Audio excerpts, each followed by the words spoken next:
Before you ever pick a label, something inside you reached across the room and whispered your name. Before you learned the language to describe it, your soul type found you. Which one called to you first? There is a frequency that moves through your life, a faint hum, a tug, a sudden breath of recognition. And often that is the first proof. You feel it as a pull, a shape that fits in the hollow you've been carrying. It is not always loud. Sometimes it arrives as a small, steady nudge. Sometimes it's a flare that makes the world tilt for a moment. The question I want to place in your hands is simple. When you listened just now, which image, which feeling, which word answered back? Notice that first answer. Hold it. That first call is a clue, often pointing to the next layer of who you are becoming. If this is landing on you, pause for a moment and notice the very first archetype that came to mind. You can write it down, say it aloud, or simply keep it in the quiet of your body. This is not a test. It's an invitation to observe what finds you first. The outsider arrives like a door slightly ajar in a familiar room. The sensory opening. You step into a crowded space and experience a slow interior distance, as if everyone else learned a choreography you never memorized.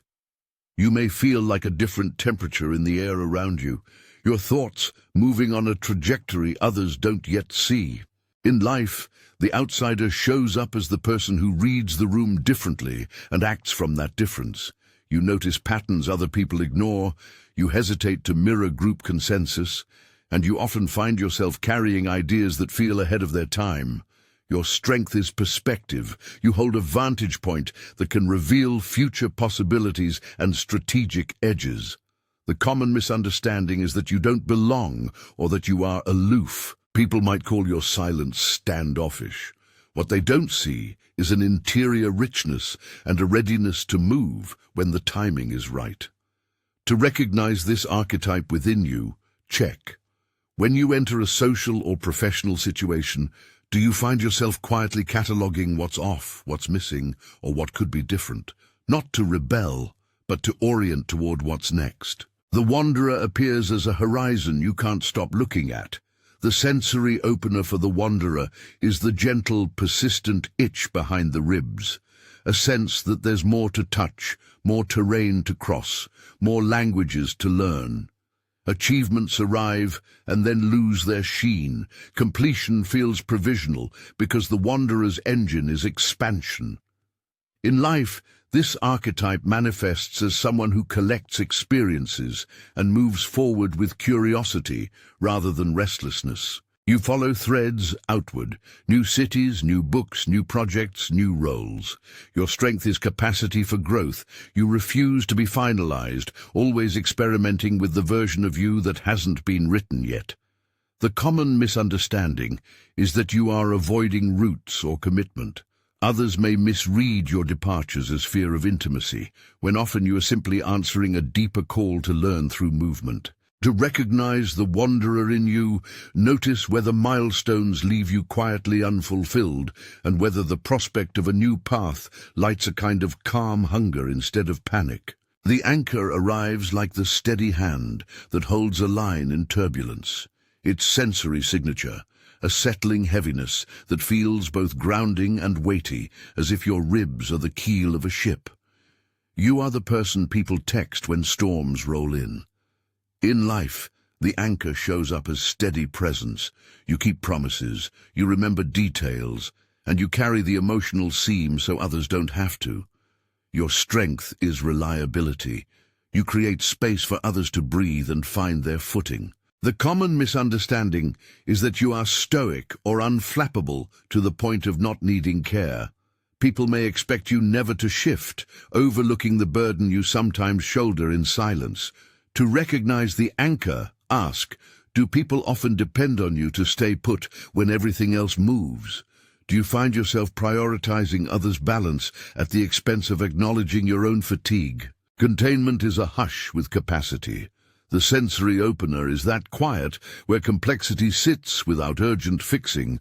You can hold contradictions, anger and affection, grief and gratitude, without forcing a tidy answer. In life, containment shows up as listening that doesn't rush. You can be present with messy truths and keep the space steady. Your strength is emotional bandwidth. You can accompany someone through ambiguity without turning every tension into a decision. The common misunderstanding is that you are passive or avoidant of resolution. People might pressure you to produce solutions when your deeper gift is simply to be present with the unresolvable. To recognize containment, notice whether you can sit with a painful situation and allow it to transform without trying to correct it immediately. Are you the one people come to when they need someone who can bear complexity without flinching? The flame, sometimes called catalyst, comes like a small match lighting under dry kindling. The sensory impression is warmth that quickens the room. Conversations speed up, choices sharpen, movement follows your presence. The flame is not performance, it's an ignition. In life you bring other people to decisions, spark momentum in stalled projects, and create acceleration where there was inertia. Your strength is catalytic energy. You catalyze change without demanding it, and your presence feels like an invitation to move. The common misunderstanding is that you pursue attention. Instead, you often seek clarity through action. To recognize the flame, watch whether your arrival changes the temperature of a situation. Do conversations pivot? Do initiatives pick up speed?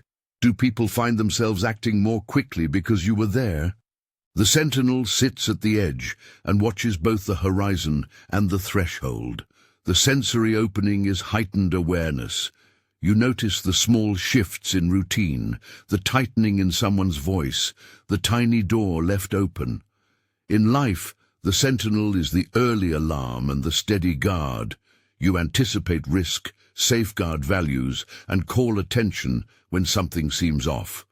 Your strength is protective foresight.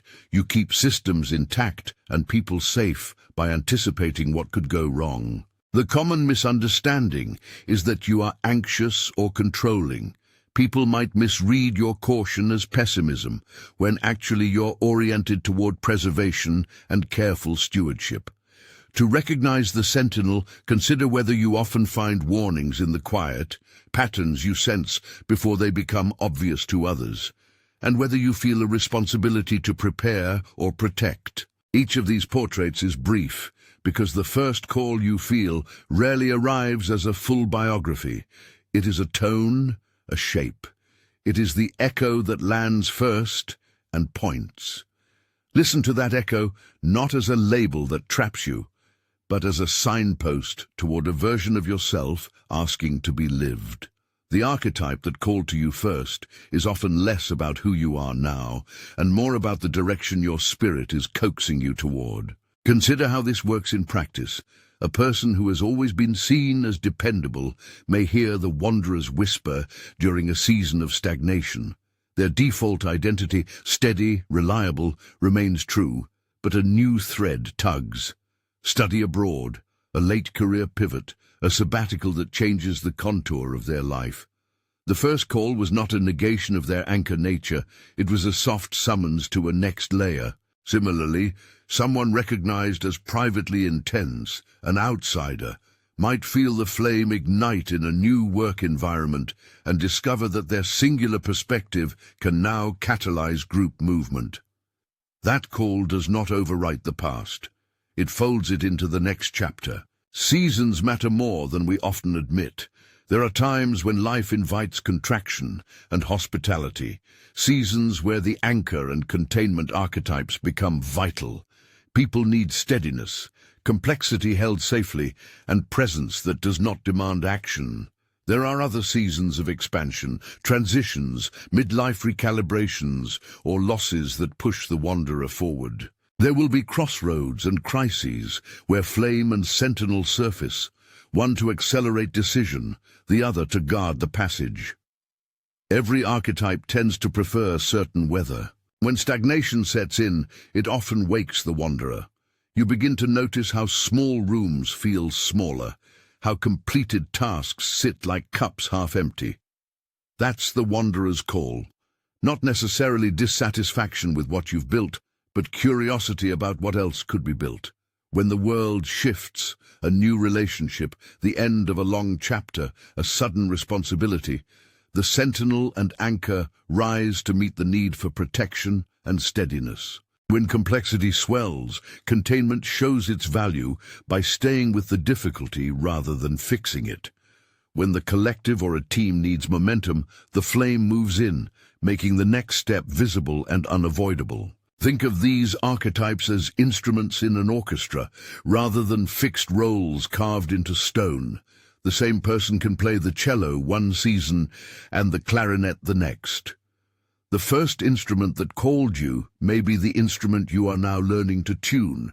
It is less a matter of permanent type and more an ongoing attunement to what life requires at each stage. So how do you respond when you hear the call?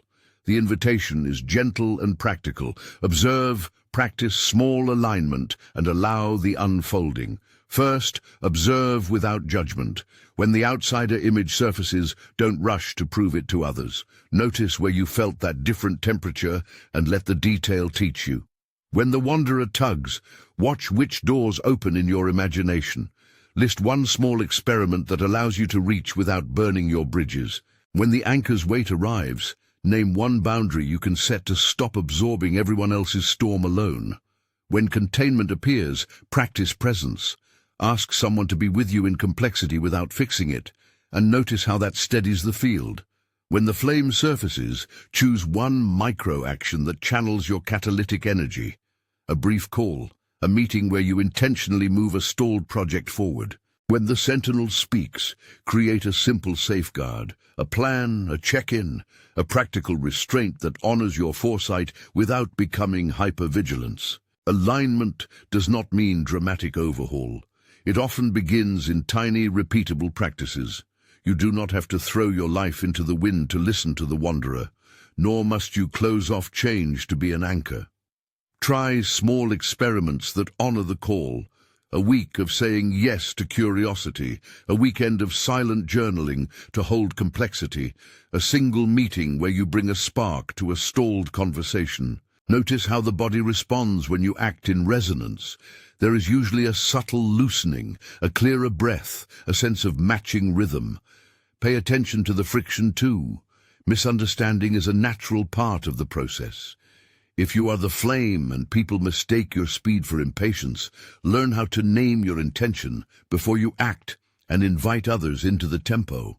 If you are containment and others pressure you to produce answers, practice stating your capacity. I can hold this with you for now, and let that be enough. If you are the outsider and are often misread as cold, experiment with a small, clarifying gesture that communicates your care without diluting your perspective. There is a tenderness to this work worth naming. Many of the calls we feel arrive in the company of fatigue, grief, or disorientation. A sense of being beside yourself can be a cusp of becoming. If you are weary, don't rush to label that weariness as failure.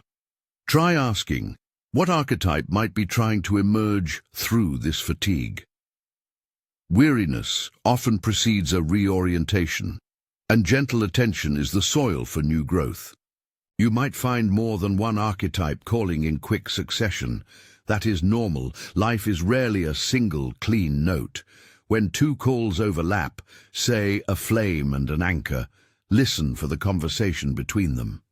The flame may want to move while the anchor asks for steadiness. The task is to find where energy and safety can coexist. When you hold these tensions with curiosity, you create more nuanced expression. You become the person who can move fast without leaving people behind, or who can protect boundaries while staying open to exploration. There are practical steps that help translate noticing into living. Start with a small inventory. Write the archetype that first answered for you at the top of a page. Below it, list 3 life signals you've noticed that match that archetype. Next, write one small action you can take this week that would honor that call. Keep it simple. A conversation, a brief decision, an experiment no longer than a day. Track how your energy shifts. Repeat this practice each month and note how different archetypes arise in different seasons. Over time, patterns emerge without any pressure to choose. Find environments that amplify what you're trying to grow. If you hear the wanderer, spend time with people who are learning new things, or sign up for a short class that stretches your curiosity.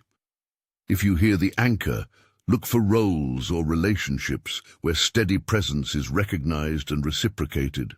If containment calls, seek spaces where complexity is honored, perhaps a reflective group or a therapist who values holding rather than fixing. If the flame is active, place yourself where impetus is needed. Volunteer to lead a small initiative or intentionally bring energy into a stalled area. If the sentinel is present, create a practical checklist that turns your foresight into usable protection. And share that checklist with someone who can partner with you. Remember to return often to observation. Each response should begin with noticing rather than insisting. The voice that called you first is rarely shouting.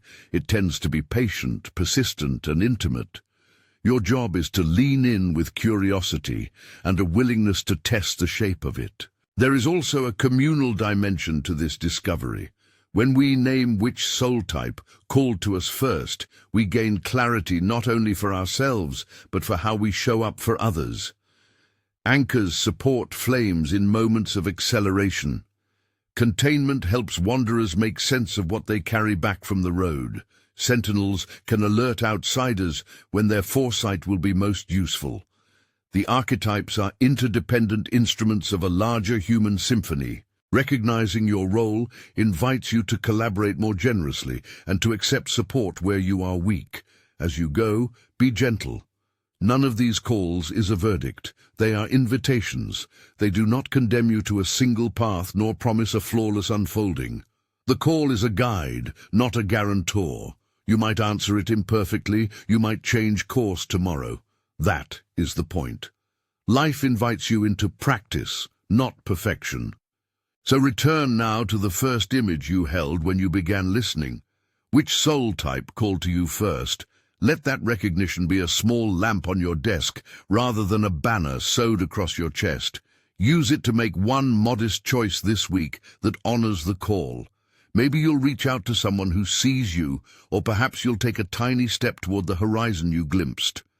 Whatever it is, do it with tenderness. If this spoke to you, share which archetype called first in the comments. A single word is all it takes.